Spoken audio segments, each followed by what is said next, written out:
এক হাদি উসমান ভাই মারা যাবে। বাংলাদেশের 56,000 বর্গ মাইলের ভিতরে যতটা গ্রাম আছে, ৬৪,000 বা ৬৫,000 গ্রামের প্রত্যেকটা গ্রামের ভিতরেই শহীদ উসমান হাদি ভাই প্রতিটা ঘরে ঘরে ইনশাআল্লাহ তৈরি হবে। জোরে বলেন ঠিক কিনা? উসমান হাদি ভাই অবশ্যই ইনশাআল্লাহ তিনি শুধু শাহাদাত পান করেছেন, কিন্তু প্রতিটা ঘরে ঘরে, প্রতিটা সমাজে, প্রতিটা থানায়, প্রতিটা জেলায়, প্রতিটা বিভাগে, পুরো বাংলাদেশে উসমান হাদি ভাই ইনশাআল্লাহ কায়েম হবে। জোরে বলেন ঠিক কিনা? আল্লাহ রাব্বুল আলামিন এমন একটা জাতি এই দুনিয়াতে প্রেরণ করেছিলেন, আছে, থাকবে, কিয়ামত পর্যন্ত এমন একটা জাতি থাকবে। এরা সব সময় অন্যায়ের বিরুদ্ধে হক কথা জবান দিয়ে বলে যাবে। যেমন আমাদের এক ভাই শাহাদাত বরণ করেছে, শরীফ উসমান হাদি ভাই। যেই শরীফ উসমান হাদি ভাই হক কথা বলার কারণে, যার কথাগুলো এই 56,000 বর্গ কিলোমিটারের দেশে রন্ধ্রে রন্ধ্রে, অলিতে গলিতে, প্রত্যেকটা সেক্টরে, প্রত্যেকটা সোশ্যাল মিডিয়ার প্রত্যেকটা ফোনের ভিতরে তার সেই হক কথাগুলো উসমান হাদি ভাইয়ের সেই হক কথাগুলো আজানের ধ্বনির ন্যায় বাস্তব। সেই কথাগুলো জালিমের কানের ভিতরে খুবই খারাপ লাগতো, যার কারণে এক ধরনের চক্রান্ত শুরু করেছিল যে এমন হক কথাবাদী মানুষকে দুনিয়াতে রাখা যাবে না। যদি এদেরকে রাখা হয় তাহলে সমাজের মানুষের কাছ থেকে ট্যাক্স নেওয়া যাবে না, চুরি বাটপারি করা যাবে না, ঘুষ খাওয়া যাবে না, সমাজের মানুষের কাছ থেকে কোনো ধরনের চাঁদাবাজি করা যাবে না। সুতরাং এমন মানুষকে সমাজে রাখা যাবে না। সুতরাং এদেরকে উধাও করে দিতে হবে। তার কারণে আমার এই শহীদ ভাই শাহাদাতের সুধা পান করেছে। আমরা সকলে দোয়া করি ভাইয়ের জন্য, আল্লাহ তাআলা যেন ভাইকে বিনা হিসাবে জান্নাতুল ফেরদাউসের মেহমান বানিয়ে দেয়। বলুন আমিন। এক হাদি উসমান ভাই মারা যাবে। বাংলাদেশের 56,000 বর্গ মাইলের ভিতরে যতটা গ্রাম আছে, ৬৪,000 বা ৬৫,000 গ্রামের প্রত্যেকটা গ্রামের ভিতরেই শহীদ উসমান হাদি ভাই প্রতিটা ঘরে ঘরে ইনশাআল্লাহ তৈরি হবে। জোরে বলেন ঠিক কিনা? উসমান হাদি ভাই অবশ্যই ইনশাআল্লাহ তিনি শুধু শাহাদাত পান করেছেন, কিন্তু প্রতিটা ঘরে ঘরে, প্রতিটা সমাজে, প্রতিটা থানায়, প্রতিটা জেলায়, প্রতিটা বিভাগে, পুরো বাংলাদেশে উসমান হাদি ভাই ইনশাআল্লাহ কায়েম হবে। জোরে বলেন ঠিক কিনা? উসমান হাদি ভাইয়ের জন্য আমরা দোয়া করি। ভাইকে যেন আল্লাহ রাব্বুল আলামিন পিছনের কৃতকর্মের যত অপরাধ গুনাহ ছিল, সকল গুনাহগুলো আল্লাহ রাব্বুল আলামিন ক্ষমার পানি দিয়ে মুছে দিয়ে আল্লাহ রাব্বুল আলামিন তাকে জান্নাত দান করেন। বলুন আমিন। ইনসানা ওয়া কাররাম وعلمه من البيان ما لم يعلم فسبحان الذي لا يحصى امتنانه باللسان ولا بالقلم ونشهد أن لا إله إلا الله وحده لا شريك له ونشهد أن سيدنا وسندنا ومولانا محمدا عبده ورسوله الذي أرسل إلى الناس كافة بشيرا ونذيرا وداعيا إلى الله بإذنه وسراجا منيرا فقد قال الله تبارك وتعالى في كلامه المجيد وفرقان حميد أما بعد فأعوذ بالله من الشيطان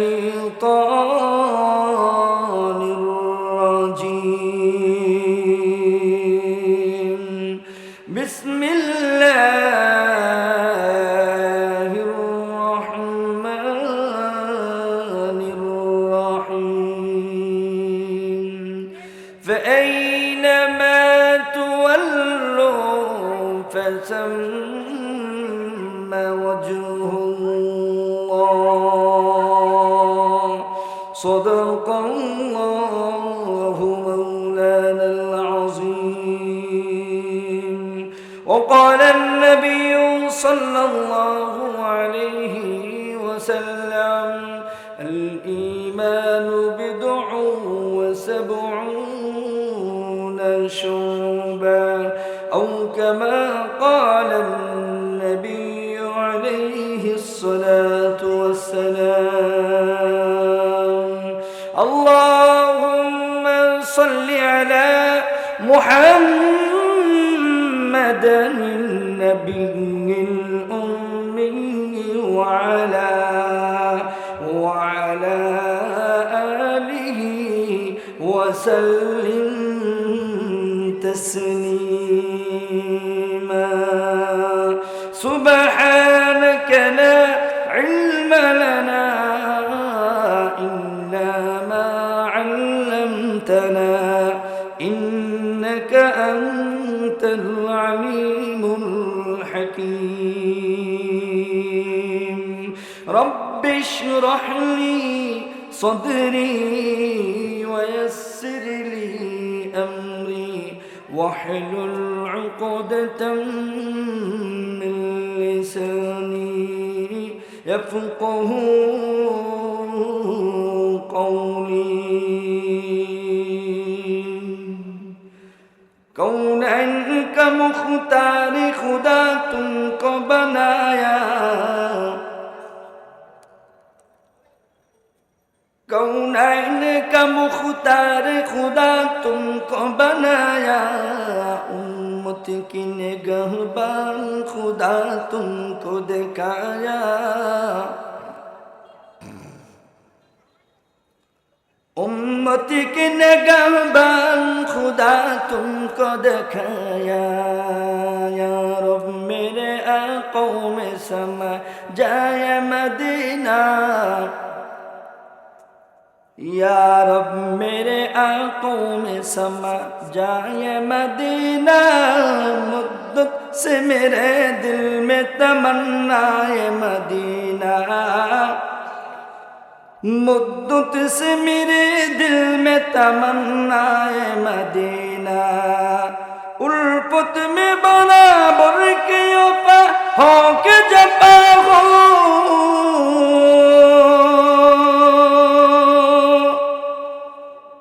उल्फत में बराबर के ओपा हो के जपा हो हर चीज में लज्जत हो अगर दिल में मजा हो हर चीज में लज्जत हो अगर दिल में मजा हो अल्हम्दुलिल्लाह মাদ্রাসা মারিফুল কুরআন বালক শাখা ও খাতুনে জান্নাত মহিলা মাদ্রাসা কর্তৃক আয়োজিত ইসলামী মহাসম্মেলনের সম্মানিত সভাপতি প্রধান অতিথি বিশেষ অতিথি মঞ্চে উপবিষ্ট জাতির সম্মানিত আল্লাহ তাআলার পেয়ারা বান্দা আমার সামনে উপবিষ্ট আছেন বৃদ্ধ বাবাজি যুবক ভাই স্নেহের কচিকাঁচা পর্দার আড়ালে অবস্থানরত শ্রদ্ধেয় সম্মানিত মা ও বোনেরা মহান রব্বুল আলামিনের দরবারে শুকরিয়া জ্ঞাপন করছি যিনি আমাদেরকে আল্লাহ তাআলার পেয়ারা বান্দা হয়ে নবীজির এই কাননে তথা মাজালিসুর রহমানে জান্নাতি বাগানে দুনিয়ার সকল ব্যস্ততাকে উপেক্ষা করে আল্লাহ রব্বুল আলামিন আপনাকে আমাকে নিজ কুদরতি হাত ধরে এই মাজালিসুর রহমানে উলামায়ে কেরামের জবান থেকে কিছু কথা শোনার এবং আপনারা আমল করার তৌফিক দান করেছেন। সেজন্যে আল্লাহ তাআলার বান্দা হিসেবে তারই শিখানো বাক্যে হৃদয়ের গহীন থেকে শ্রদ্ধাজলিত কণ্ঠে একবার শুকরিয়া জ্ঞাপন করি, আলহামদুলিল্লাহ। শুকরিয়া আদায় হবে কার? আল্লাহর। শুরুতেই বলেছি সবকিছুর মালিক যেহেতু আমার আল্লাহ, তাহলে শুকরিয়া আদায় হবে কার? আল্লাহর। শুকরিয়া আদায় করলে আল্লাহ রব্বুল আলামিন বান্দার অপূর্ণ জিনিসগুলো আল্লাহ রব্বুল আলামিন পূর্ণাঙ্গ করে দেন, বলেন সুবহানাল্লাহ। তো ভাইরা আমার, আল্লাহ রব্বুল আলামিন আপনাকে আমাকে দুনিয়াতে প্রেরণ করেছেন। আল্লাহ রব্বুল আলামিন আপনাকে আমাকে দুনিয়াতে পাঠানোর পরে একটা মাকসাদ আছে না নাই? অবশ্যই একটা মাকসাদ আছে। সেই মাকসাদটা কি? মাকসাদটা হলো আল্লাহ রব্বুল আলামিন আপনাকে দুনিয়াতে পাঠিয়েছেন একটু সামান্য সময় দিয়ে। এক কথায় আল্লাহ রব্বুল আলামিন আপনাকে আমাকে তার এই জমিনে পাঠিয়েছেন একটু সময় দিয়ে একটা পরীক্ষার জন্য, একটা এক্সাম দিয়ে পাঠিয়েছেন। সেই এক্সামে যে উত্তীর্ণ হবে, সেই পরীক্ষায় যে উত্তীর্ণ হবে, যেই দুনিয়ার শেষ শুরু আছে শেষ হবে না, সেই দুনিয়াতে এর ফলাফল সে ভোগ করবে, বলেন সুবহানাল্লাহ। এই জন্য আল্লাহ রব্বুল আলামিন আপনাকে আমাকে এই দুনিয়াতে প্রেরণ করার মাকসাদ এটাই যে বান্দা, দুনিয়াতে তোমাকে একটা গাইডলাইন হিসেবে পাঠাইলাম, সেই গাইডলাইন মেনে দুনিয়াটাতে তুমি তোমার জীবনকে পরিচালনা করো। দুনিয়াতে যদিও তোমার সেই গাইডলাইন মানতে সেই প্রেসক্রিপশন গ্রহণ করতে তোমার কষ্ট হবে ঠিক, কিন্তু যদি গ্রহণ করতে পারো তাহলে পরকালে এটার ফল, এটার সামারা অবশ্যই তুমি ভোগ করবাই, তথা সেই পরকালে তোমাকে আল্লাহ রাব্বুল আলামিন জান্নাত দান করবেন, বলেন সুবহানাল্লাহ।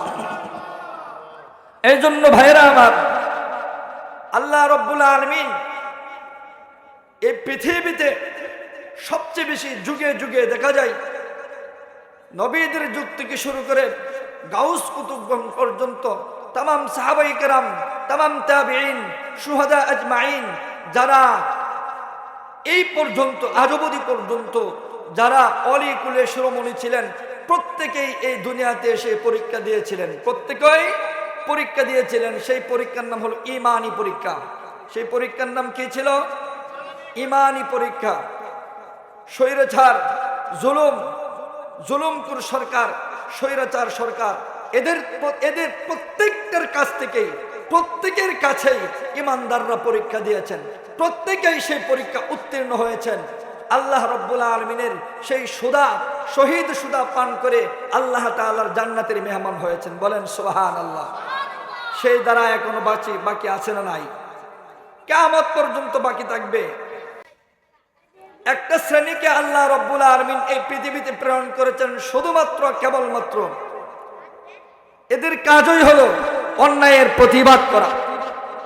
এদের কাজ একটাই, যেখানে অন্যায় সেখানে তারা সোচ্চার, যেখানে অন্যায় সেখানেই তাদের প্রতিবাদ। আল্লাহ রাব্বুল আলামিন এমন একটা জাতি এই দুনিয়াতে প্রেরণ করেছিলেন, আছে, থাকবে, কিয়ামত পর্যন্ত এমন একটা জাতি থাকবে। এরা সব সময় অন্যায়ের বিরুদ্ধে হক কথা জবান দিয়ে বলে যাবে। যেমন আমাদের এক ভাই শাহাদাত বরণ করেছে, শরীফ উসমান হাদি ভাই। যেই শরীফ উসমান হাদি ভাই হক কথা বলার কারণে, যার কথাগুলো এই 56,000 বর্গ কিলোমিটারের দেশে রন্ধ্রে রন্ধ্রে, অলিতে গলিতে, প্রত্যেকটা সেক্টরে, প্রত্যেকটা সোশ্যাল মিডিয়ার প্রত্যেকটা ফোনের ভিতরে তার সেই হক কথাগুলো উসমান হাদি ভাইয়ের সেই হক কথাগুলো আজানের ধ্বনির ন্যায় বাজতো। সেই কথাগুলো জালিমের কানের ভিতরে খুবই খারাপ লাগতো, যার কারণে এক ধরনের চক্রান্ত শুরু করেছিল যে এমন হক কথাবাদী মানুষকে দুনিয়াতে রাখা যাবে না। যদি এদেরকে রাখা হয় তাহলে সমাজের মানুষের কাছ থেকে ট্যাক্স নেওয়া যাবে না, চুরি বাটপারি করা যাবে না, ঘুষ খাওয়া যাবে না, সমাজের মানুষের কাছ থেকে কোনো ধরনের চাঁদাবাজি করা যাবে না। সুতরাং এমন মানুষকে সমাজে রাখা যাবে না। সুতরাং এদেরকে উদাও করে দিতে হবে। তার কারণে আমার এই শহীদ ভাই শাহাদাতের সুদা পান করেছে। আমরা সকলে দোয়া করি ভাইয়ের জন্য, আল্লাহ তাআলা যেন ভাইকে বিনা হিসাবে জান্নাতুল ফেরদাউসের মেহমান বানিয়ে দেয়, বলুন আমিন। এক হাদি উসমান ভাই মারা যাবে।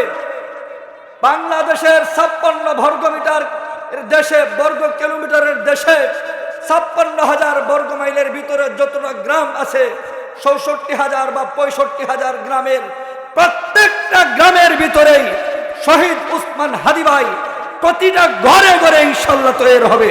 জোরে বলেন ঠিক কিনা?